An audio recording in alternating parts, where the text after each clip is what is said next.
예레미야서를 보면 새 언약에 대한 말씀이 나옵니다.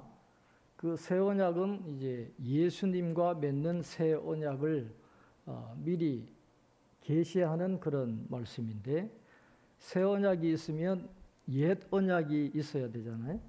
그 옛 언약은 바로 오늘 본문부터 시작되는 시내산 언약에 대한 그런 말씀이죠. 그래서 오늘부터 이 시내산 언약이 맺어지는 그 과정을 기록을 하고 있습니다.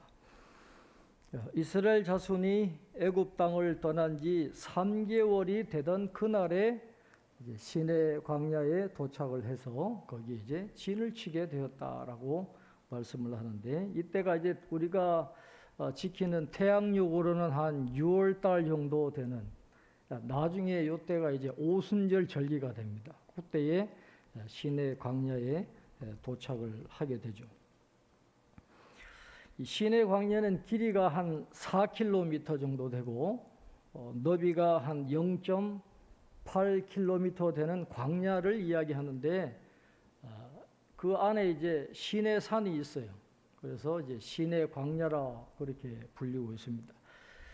요즘 성지 순례를 가보면 제벨 무사라 그래. 현지에서는 제벨 무사라, 모세의 산이다라고 이름을 붙인 곳으로 이제 순례객들이 가게 되어 있습니다.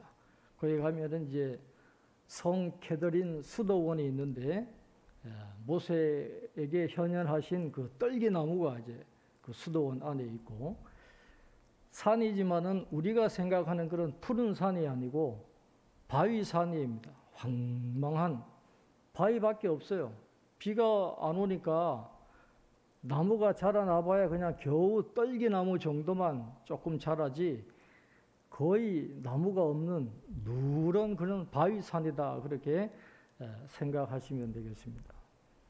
저도 성지순례에 가서 그 시내산 옆에 있는 호텔에서 하룻밤을 자고 아침에 이제 시내산 정상에 올라가는 여정을 시작했는데, 힘든 분들은 이제 낙타를 타고 올라갑니다. 낙타를 타고 올라가는 분들도 계시고 걸어서 등산을 해가지고 다녀오는 그런 코스도 있는데, 저는 힘들더라도 모세가 갔던 길을 한번 따라갔다가 내려와 보자.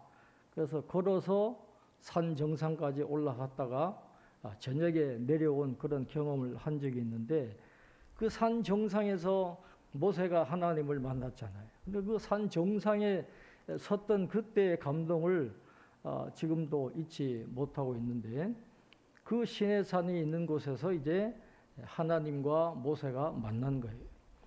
그건 단순한 만남이 아니잖아요.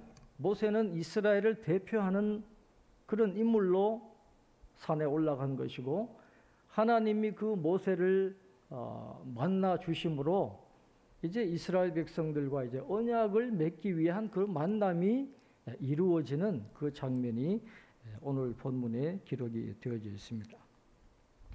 자, 오늘 3절에 보면 이렇게 말씀합니다.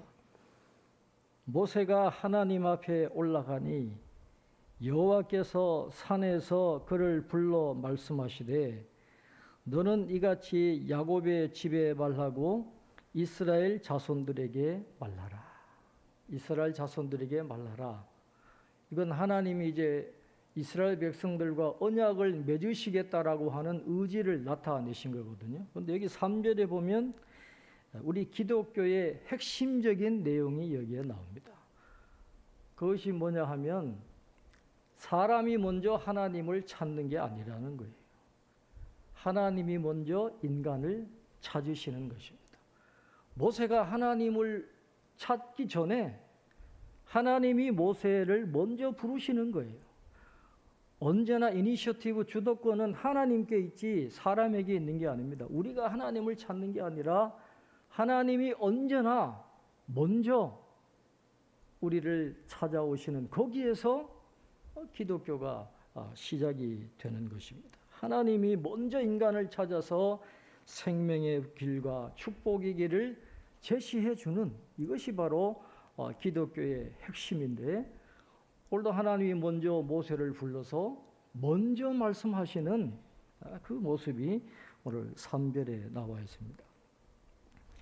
하나님이 이제 이스라엘 백성들과 언약을 맺기를 원하시는데 그 시내산 언약의 기초가 무엇일까요? 이 언약의 기초가 있는데 그건 바로 이스라엘 백성들에 대한 사랑입니다. 언약은 하나님의 사랑 때문에 이루어지는 것입니다. 자, 오늘 4절 말씀 우리 한번 같이 읽겠습니다.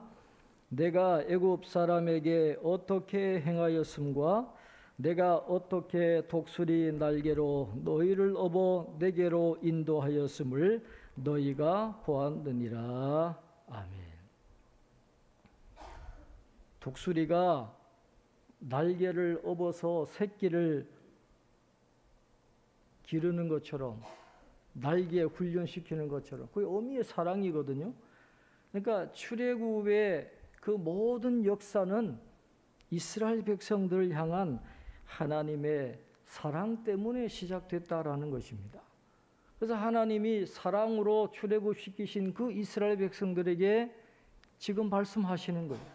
내가 너희들에게 사랑을 통해서 너희들을 출애굽시켰으니 이제는 나와 교제하는 백성이 되면 좋겠다 하는 이 사랑의 기초에서 언약을 맺으시는 것이고, 또 하나님이 그의 백성들을 인도해 나가시는 방법이 오늘 4절에 기록이 되어져 있습니다. 하나님은 우리 믿음의 사람들을 어떻게 인도하십니까? 평탄한 길로만 인도하시는 게 아니다라는 것이죠. 하나님은 우리를 인도하신데 독수리 날개로 새끼를 업듯이 그런 방법으로 우리를 인도해 나가신다는 거예요. 독수리가 그 자식 새끼를 양육하는 방법을 찍어 놓은 다큐멘터리를 보니까 실제로 그 미국의 머리가 하얀 그 독수리들이 뭐 절벽이나 나무 꼭대기에 둥지를 마련해 가지고 새끼를 키웁니다. 새끼가 어느 정도 크니까 진짜로 밀어내버리더라고요. 둥지에서 밀어내버리는 거예요. 처음으로 떨어지는 새끼가 얼마나 놀라겠어요. 이게 날개도 제대로 자라지도 않고 힘도 없으니까 파닥파닥 하다가 그냥 밑에 떨어져서 죽을 지경인데 그때 어미가 탁 채가지고 다시 둥지 위에다가 올려놓는, 이게 반복하는 거예요. 그러니까 어느 정도 이게 이 날개도 힘이 익혀지고 또 꼬리 날개를 가지고 방향을 잡는 거기에 적응하니까 드디어 이 새끼가 날아가는 것이죠. 이게 하나님이 우리를 인도해 가시는 그런 방법입니다. 우리는 둥지 흔들리는 게 싫어요.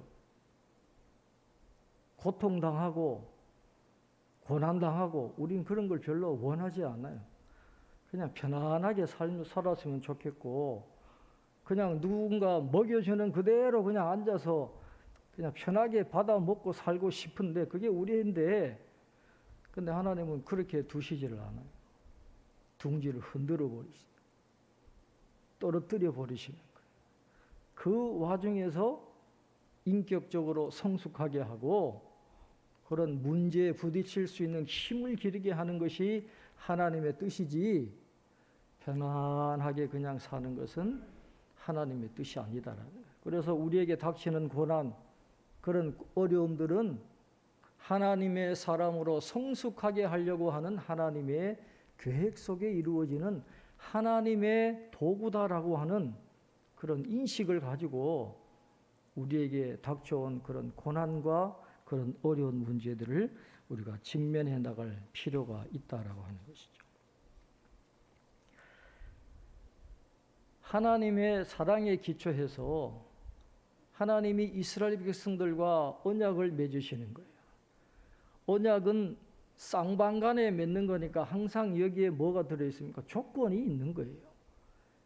조건이 있는 건데 오늘 하나님은 이스라엘 백성들에게 많은 것을 원하지 않습니다. 딱 한 가지예요. 딱 한 가지를 하나님이 원하십니다. 오늘 5절, 6절 우리 한번 같이 읽겠습니다. 5절 6절입니다. 세계가 다 내게 속하였나니 너희가 내 말을 잘 듣고 내 언약을 지키면 너희는 모든 민족 중에서 내 소유가 되겠고 너희가 내게 대하여 제사장 나라가 되며 거룩한 백성이 되리라. 너는 이 말을 이스라엘 자손에게 전할지니라. 아멘. 하나님이 이스라엘 백성들에게 원하는 조건은 딱 한 가지입니다. 너희가 내 말을 잘 듣고 내 언약을 지키며. If you obey me. 다른 거 없어요.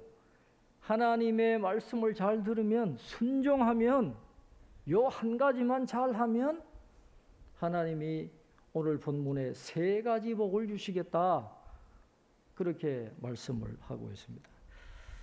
그래서 구약을 연구하는 학자들이 구약 성경에서 제일 중요한 구절을 뽑으라 그럴 때 가장 많이 뽑는 구절이 바로 출애굽기 19장 5절로 6절이에요. 이게 굉장히 중요한 말씀입니다. 구약의 핵심이 이거거든요. 이게 또 나중에 신약 성경 베드로전서로 다 연결이 되는 건데, 언약을 지킬 때 받는 이 세 가지 축복, 이게 굉장히 중요한 내용입니다. 하나님의 말씀을 잘 듣고 언약을 지키면 너희는 모든 민족 중에서 내 소유가 되겠고, 하나님의 소유가 된다는 거죠. 근데 우리나라 말로 그대로 소유라 그러면 지극히 평범한 내용일 수 있지만은 원어로 보면 의미가 완전히 달라요. 원어에는 세굴라, 여러분 혹시 들어보셨을 텐데, 여기서 말하는 소유는 세굴라라는 값진 보물을 의미합니다. 하나님이 우리를 보실 때 평범하게 보시지를 않는다는 거예요. 우리는 인간의 눈으로 평가했을 때, 저 사람 뭐 좀 시시할 수 있다, 이렇게 좀 평가절하할 수도 있지만은 하나님은 그렇지 않다라는 거예요. 하나님의 백성은 어떤 외형적인 조건과도 상관없이 마치 우리가 귀한 보물을 봤을 때 황홀한 기분을 느끼고 귀히 여기는 것처럼 너는 나의 보배다. 우리 한 분 한 분을 하나님이 그렇게 보신다는 거예요. 하나님과 언약을 맺은 백성들은 하나님이 값진 보물로 여겨주시는 그런 복을 받게 되는 것입니다. 우리 인생이 그렇게 귀한 존재예요. 두 번째는 제사장 나라가 되리라 그랬어요. 제사장 나라가 되는 거예요. 제사장은 존재 자체가 이타적인 존재입니다. 자기를 향한 존재가 아니라 제사장은 다른 사람들을 위해 있는 거고 하나님과 중재의 역할을 하는 사람이에요. 다른 사람들이 죄를 지으면 그 죄짐을 제사장이 지고 하나님 앞에 제사를 지내면 그 하나님의 용서의 복이 그들에게 임하게 되는 거예요. 다른 말로 하면 축복의 통로가 된다는 거죠. 하나님의 복을 전해주는 축복의 통로. 나를 통해서 하나님의 복이 다른 사람들에게 임하게 되는 그 축복의 통로의 역할을 하는 그 제사장. 그러니까 이스라엘 개인뿐만 아니라 나라라 그랬잖아요. 이스라엘 공동체 자체가 하나님의 복이 흘러가게 하는 축복의 통로가 되는 그런 귀한 복을 주신다라는 거죠. 그래서 제사장은 자기 안으로 향하면 안 되고 항상 초점이 바깥으로 맞춰져 있어야 돼요. 흐리게 해야 되는 거죠. 그러니까 교회는 힘들고 어려울 때 특별히 안쪽으로만 이 목표를 잡으면 안 돼요. 우리도 어렵지만 그래도 더 어려운 사람들이 있으면 더 선교해주고 일어날 수 있도록 외부로 향하는 것이 제사장의 역할을 감당하는 거예요. 수많은 성도들을 제가 보면서 느끼는 것은 이 목표가 자기에게 향해 있는 사람들은 하나님이 어느 정도까지는 주시더라고요. 어느 정도까지는 줘요. 누릴 수 있도록. 그러나 그 이상은 절대로 안 주시더라고요. 그런데 하나님이 예상하지 못했던 어마어마한 복을 쏟아부어 주시는 그런 경우가 있는데, 그런 분들은 이 삶의 목표가 자기 쪽으로 되어 있지 않고 이 바깥쪽으로 이타적으로 되어 있는 분들이 많더라고요. 제사장의 역할은 하나님이 원하시는 건 그런 거예요. 가두어 있지 말고 축복의 통로를 열라는 거예요. 그러면 하나님이 엄청난 은혜의 복이 그 통로를 통해서 나가도록 채워주신다는, 이스라엘 백성들에게 그런 복을 하나님이 허락해 주시는 거죠. 그 다음에 세 번째는 거룩한 백성이 되리라 그랬어요. 거룩하다 그러면 그냥 우리는 순수하고 깨끗한 것 그렇게 생각할 수 있지만은, 여기서 말씀하시는 거룩은 성별된, 구별된 그런 뜻이에요. 하나님이 쓸모가 있어서 구별해 놓은 성도다 그런 말입니다. 여러분, 인생이 쓸모없다라는 게 얼마나 비참한 거예요. 쓸모없는 인생이 되면 얼마나 비참합니까? 살아가기가 어렵죠. 그러나 하나님의 언약을 맺은 하나님의 백성이 되면 쓸모없는 인생은 한 사람도 없어요. 하나님이 그 쓰임에 맞게 우리를 불러주시고 구별해 놓은 쓸모있는 인생이 되는 거예요. 어떤 역할을 하든지, 크든 작든지 어떤 역할을 하든지 하나님의 쓰임에 쓸모있는 인생이 되도록 하나님이 그렇게 복을 주신다. 오늘 그렇게 말씀을 하고 있는 것이죠. 그래서 이 세 가지는 언약을 통해서 받는 축복이기도 하지만은 언약의 목표가 되는 거예요. 왜 하나님이 우리를 불러서 하나님과의 언약을 맺은 하나님의 백성이 되게 하시느냐? 보배롭게 살라고, 제사장 역할을 하라고, 그리고 거룩한 백성답게 쓸모있는 인생이 되라고 우리를 불러주신 건데, 구약 성경의 핵심이 바로 이 5절에서 6절, 출애굽기 19장 5절에서 6절 말씀이라고 하는 이유가 바로 거기에 있는 것입니다.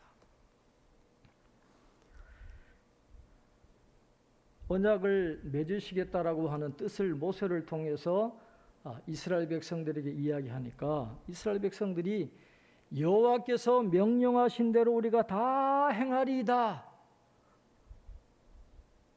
하나님과 언약을 맺겠다라고 동의를 합니다. 그러니까 하나님 앞에 다시 가서 이스라엘 백성들이 언약을 맺겠다고 합니다, 그렇게 말씀을 드리니까 하나님이 모세를 통해서 앞으로 3일 뒤에 내가 너희들에게 임할 테니까 너희들은 준비할 게 있다는 거예요. 성결해야 돼. 옷을 빨고 선결하게 준비하라, 그렇게 말씀을 하시는 겁니다.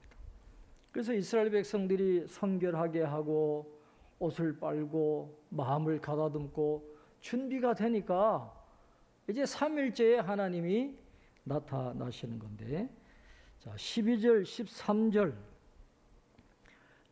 그 하나님이 나타나실 때 모세를 통해서 주시는 그런 경계의 말씀이 있습니다. 오늘 12절 13절 우리 한번 같이 읽겠습니다. 12절 13절입니다.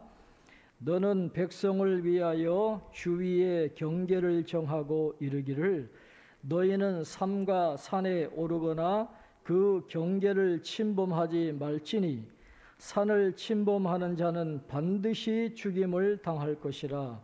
그런 자에게는 손을 대지 말고 돌로 쳐 죽이거나 화살로 쏘아 죽여야 하리니 짐승이나 사람을 막론하고 살아남지 못하리라 하고, 나팔을 길게 불거든 산 앞에 이를 것이니라 하라. 아멘. 오늘 말씀도 그렇고 이제 앞으로 쭉 진행되는 출애굽기의 말씀을 쭉 살펴보면 하나님께서 이 시내산을 삼중구역으로 나누는 것을 우리가 볼 수가 있습니다. 백성들은 어디까지 갈 수 있느냐? 산 기슭까지밖에 못 가요. 그 경계예요. 그 다음에 두 번째 산 중턱까지는 장로들과 이 제사장 후보자들, 그 사람들은 중턱까지 갈 수 있어요. 그 두 번째 경계가 그어지죠. 그 다음에 마지막 산 정상에는 모세만 올라갈 수 있도록 하나님이 삼중구역으로 정하시는데, 이건 거룩의 등급입니다. 거룩의 등급에 따라서 이제 삼중구조로 그렇게 경계를 하시는, 그래서 그걸 뛰어넘으면, 경계를 뚫고 들어가면 사람이나 짐승이나 다 죽임을 당하는 그런 말씀이 오늘 출애굽기에 나옵니다. 여러분, 나중에 하나님께서 성막을 지으라 그러시잖아요. 이 성막도 삼중구조로 되어 있어요. 이스라엘 백성들이 들어갈 수 있는 성막들, 마당이 있잖아요. 이 마당까지는 이스라엘 백성들이 들어갑니다. 그러나 이 성막의 내성소에는 제사장만 들어가게 되어 있어요. 그 다음에 지성소, 하나님의 법궤가 있는 데에는 대제사장만 들어갑니다. 마당과 내성소와 지성소 삼중구조로 되어 있어요. 경계가 되어 있어요. 이걸 뚫으면 죽는 거죠. 그러니까 시내산과 성막은 서로 연결이 되는 겁니다. 성막 마당은 이 산기슭, 백성들이 들어갈 수 있는 산기슭이고, 그 다음에 장로들과 제사장 후보자들이 올라가는 중턱은 내성소가 되는 거예요. 제사장들이 들어가는 내성소. 모세가 들어가는 산 정상은 지성소가 되는 거예요. 지성소가. 이게 거룩의 3등급이 되어져 있는데, 그래서 시내산은 그냥 산이 아니에요. 하나님이 임재하시는 성전 역할을 하는 그것이 바로 오늘 시내산이다라는 것을 이야기를 하고 있어요. 그래서 시내산은 거룩한 하나님의 성전 같은 그런 곳이기 때문에 하나님의 거룩의 기운이 가득 차 있는 거예요. 위로 갈수록 더 센 하나님의 거룩의 기운이 차 있어가지고 그걸 뚫고 들어가면 하나님의 거룩의 기운이 타격을 해가지고 다 죽게 되어 있는 거예요. 모세도 하나님을 직접 보면 죽어요. 그러니까 시내산에 빽빽한 구름으로 하나님이 가려주셔서 모세를 살려주시는 거예요. 그리고 성막에서는 이 휘장을 통해서, 지성소를 막고 있는 휘장을 통해서 사람들이 죽지 않도록 그렇게 막아주시는 그런 모습을 오늘 성경은 보여주고 있어요. 그러니까 구약 시대에는 함부로 하나님 앞에 나갈 수가 없습니다. 나가고 싶다고 되는 게 아니에요. 감히 하나님의 이름조차도 입에 담을 수 없을 정도로 두려운 하나님이에요. 시내산에서는 그랬어요. 무서운 하나님.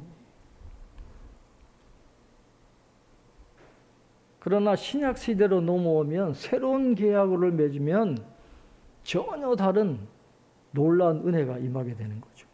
그래서 이 옛 계약과 이 새로운 계약을 한번 여러분 비교해서 한번 생각해 보세요. 시내산에서는 하나님이 위엄 가운데 나타나셨어요. 거룩하신 위엄과 영광 가운데 나타나셨지만은 예수님은 겸손하게 임하신 거예요. 저 마구간의 어린 아기의 모습으로 겸손하게 임하십니다. 시내산에서는 율법을 주시기 위해서 임하셨지만은 예수님은 복음을 주시기 위해서 임재하신 거예요. 새 언약에서는 복음을 주시기 위해서. 시내산에서는 백성들 접근 금지입니다. 하나님 앞에 나갈 수가 없어요. 그러나 예수님은 죄인들을 불러서 구원하시는 거예요. 누구든지 예수님 가까이 갈 수가 있어요. 어린 아이든지 중풍병자든지 한센병 환자든지 귀신 들린 사람이든지 노예든지 누구든지 바리새인까지도 다 주님 앞에 갈 수 있는 거예요. 시내산에서는 백성들을 성결케 하셔서 맞이하셨습니다. 성결하지 않으면 근처도 가지도 못했어요. 그러나 예수님은 더러운 상태로 맞이하셔서 깨끗하게 해주신 거예요. 네 모습 그대로 오라는 거예요. 그런 은혜를 우리가 받았어요. 시내산에서는 그런 모습을 통해서 하나님과 언약이 맺어졌지만은 저와 여러분은 예수님의 은혜를 통해서 새로운 계약을 맺고 하나님의 백성이 된 저와 여러분입니다. 시내산 언약을 통해서 이스라엘 백성들이 복을 받았던 것처럼 예수님의 은혜로 하나님의 백성 된 우리도 똑같은 복을 받았어요.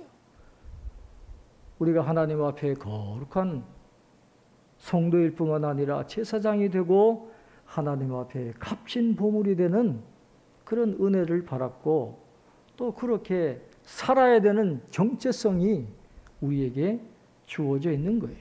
그래서 우리는 하나님의 소유된 백성으로 살아야 되고 제사장이 되어야 되고 거룩한 백성으로 쓸모있는 하나님이 우리를 구별하신 그 뜻에 맞게 살아야 되는 그런 축복이 또 의무가 우리에게 주어져 있는 겁니다. 그래서 마지막으로 이 베드로전서 2장 9절 말씀 한번 찾아보겠습니다. 우리 베드로전서 2장 9절 이 말씀을 가슴에 새기고 이 말씀대로 살아가는 저와 여러분 될 수 있기를 바랍니다. 베드로전서 2장 9절 우리 한번 같이 읽고 말씀을 마치겠습니다. 베드로전서 2장 9절 우리 같이 읽겠습니다.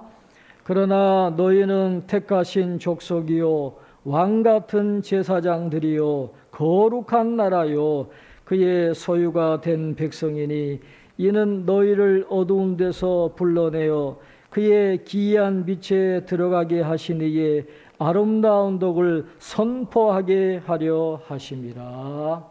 아멘. 기도하겠습니다. 하나님 아버지, 하나님의 그 크신 사랑으로 이스라엘 백성들을 출애굽하시고 시내산에서 그들과 언약을 맺으시는 이 아름다운 모습을 오늘 말씀을 통해서 다시 한번 경험하게 하시니 감사합니다. 오늘 우리도 똑같은 은혜를 입고 이스라엘 백성들이 받았던 놀라운 복을 받고 있음을 다시 한번 되새기게 됩니다.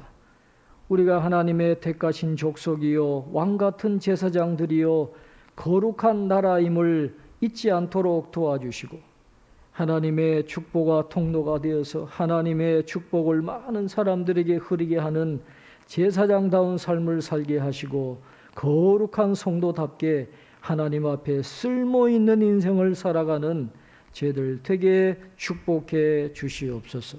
감사하고 예수님 이름으로 기도하옵나이다. 아멘.